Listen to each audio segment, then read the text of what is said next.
بالله من الشيطان الرجيم.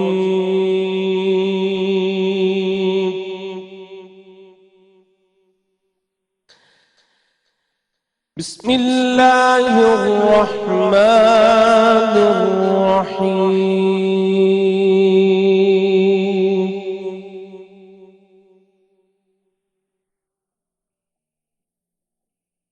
إذا جاء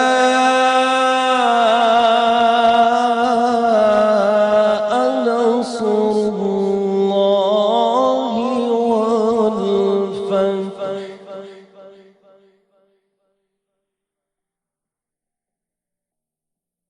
ورأيت الناس يدخلون في دين الله أفواجا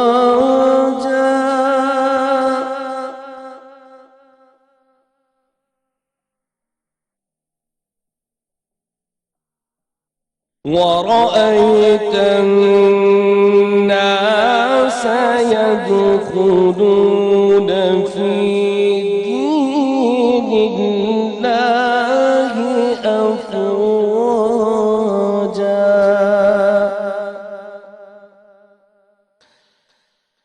فسبح بحمد ربك واستغفره إنه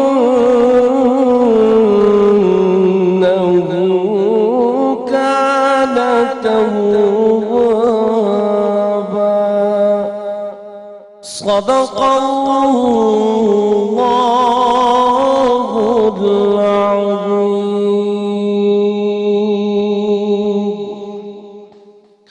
ترجمہ شروع اللہ کے نام سے جو بڑا مہربان اور نہایت رحم کرنے والا ہے. جب اللہ کی مدد اور فتح آ پہنچے اور آپ لوگوں کو دیکھ لیں کہ وہ اللہ کے دین میں جوق در جوق داخل ہو رہے ہیں تو آپ تشکراً اپنے رب کی حمد کے ساتھ تسبیح فرمائیں اور اس سے استغفار کریں. بے شک وہ بڑا ہی توبہ قبول کرنے والا ہے. وآخر دعوانا ان الحمد للہ رب العالمین. جزاک اللہ. بسم اللہ الرحمن الرحیم. السلام علیکم. میں آپ کو آج سحری ٹرانسمیشن رمضان عشق میں خوش آمدید کہتی ہوں. آج کا دن جو ہے وہ ایک ایسی فتح کے ساتھ جڑا ہوا ہے جس کا تذکرہ بھی آپ نے جو آیت کریمہ تلاوت کی گئی ان میں بھی سنا، اور یہ اس فتح مبین کا تذکرہ ہے کہ جہاں پہ مسلمان اسی مکہ سے جہاں سے کہ ہجرت کر کے نکالے گئے، ہجرت کرنے پر مجبور کیے گئے تھے، جہاں پہ ظلم و ستم ان سے روا رکھے گئے تھے، جہاں پہ کانٹوں میں خاردار تاریں بچھا دی جاتی تھیں، جھاڑیاں بچھا دی جاتی تھیں، اوپر کوڑا ڈیلا جاتا تھا، تپتی ہوئی ریت پہ لٹا دیا جاتا تھا، جہاں پہ ان کو ہر طرح کا معاشرتی استحصال کر کے اور بائیکاٹ کر کے شعب ابی طالب میں رہنے پہ مجبور کر دیا گیا تھا، جہاں پہ مسلمان جو ہیں وہ مکمل معاشرتی اور اس کے ساتھ ساتھ ذہنی اور نفسیاتی اور اس کے ساتھ ساتھ جسمانی طور پہ اذیتیں اور صعوبتیں سہ رہے تھے. وہی شہر مکہ جہاں سے وہ نکلے تھے، وہاں سے اب وہ بہت شان و شوکت کے ساتھ اس میں داخل ہو رہے ہیں. اور یہ آیہ مبارکہ جو کہ آپ کے سامنے قاری اسد الحق نے بھی تلاوت کی، یہ آیہ مبارکہ اس فتح کا، اس جشن کا اعلان کر رہی ہیں کہ جب مسلمان فتح مکہ کے اور رسول پاک صلی اللہ علیہ وسلم ایک فاتح کے طور پہ اس شہر میں واپس آ رہے ہیں. اور آج کا دن جو ہے وہ فتح مکہ کے ساتھ منسوب ہے. یہ ایک ایسا بڑا واقعہ تھا جو رسول پاک صلی اللہ علیہ وسلم کی جنگی فہم و فراست، تدبر، حسن معاملات کے ساتھ جڑا ہوا ہے.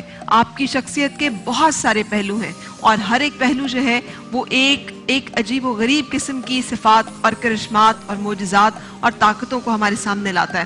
آج کا دن جو ہے وہ آپ کی ایک جرنیل کے طور پہ، ایک سپہ سالار کے طور پہ، ایک لیڈر کے طور پہ، جو آپ کی دور تک دیکھنے والی نظر تھی، جو معاملہ فہمی تھی، جو فہم و فراست تھی، اس کا منہ بولتا ثبوت ہے.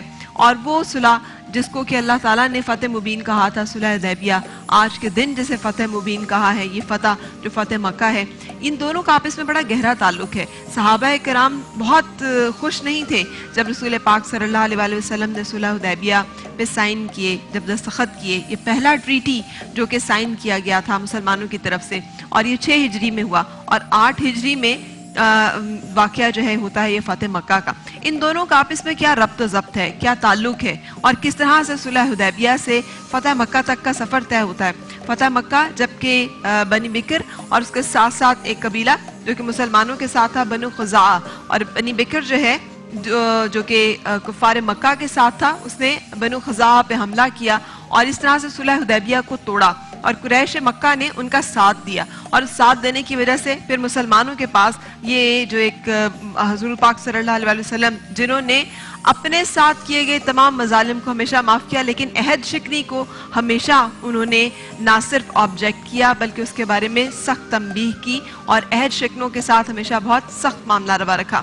تو آپ صلی اللہ علیہ وسلم نے پھر مسلمانوں کو پیش قدمی کا حکم دیا، لیکن یہ بہت خوبصورت معاملات ہیں، اور ابھی میں ان کا تذکرہ اس لیے نہیں کر رہی کہ جب ہم اپنی گفتگو شروع کریں گے تو اس میں ان تمام چیزوں کا تفصیل کے ساتھ اس واقعے کا تذکرہ آئے گا، اور ہم جان سکیں گے کہ مسلمانوں کو جہاں پہ معاملہ فہمی سے کام لینا ہے، حسن تدبر سے کام لینا ہے، کہاں پہ ان کو جوش و خروش سے کام لینا ہے اور کس طرح سے لینا ہے۔ اور اس کے ساتھ ساتھ صلح حدیبیہ کا واقعہ جو ہے وہ بھی آج زیر بحث آئے گا، اور اس کے بارے میں بھی ہم بات کریں گے۔ اور جو آپ نے خطبہ اعلان فرمایا فتح مکہ کا، یہ دنیا کی تاریخ جانتی ہے کہ جب بھی کوئی فاتح کسی شہر میں داخل ہوتے ہیں تو نیست و نابود کر دیتے ہیں وہاں کی چیزوں کو، عمارات کو، وہاں کے شہریوں کو، وہاں کے لوگوں کو، لیکن یہ ایسا عظیم فاتح تھا کیونکہ وہ رحمت للعالمین تھا، اور ہے اور رہتی دنیا تک رہیں گے، کہ آپ نے سب لوگوں کے لیے عام معافی کا اعلان کیا، اور اسے یوم الرحمہ بھی کہا گیا، ایک ایسا دن جو کہ عام معافی کا دن تھا، اور اپنے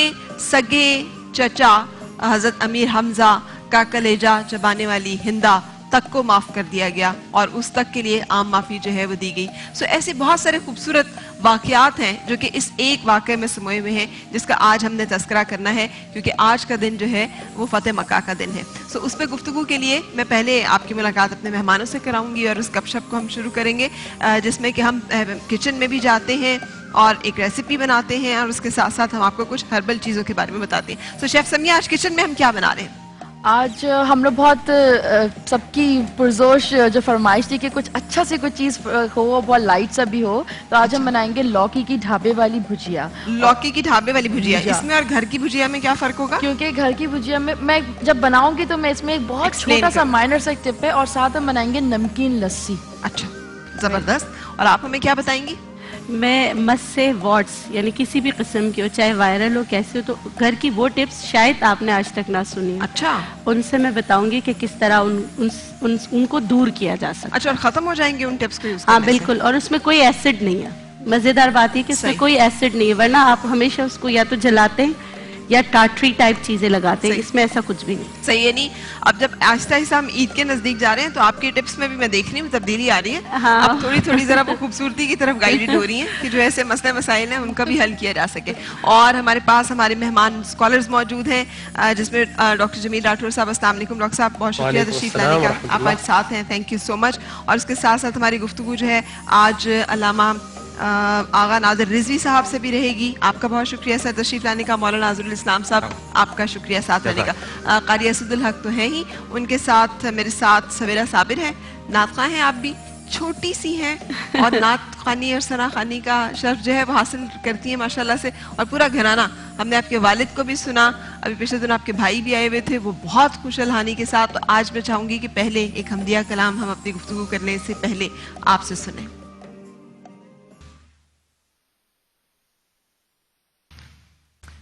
جی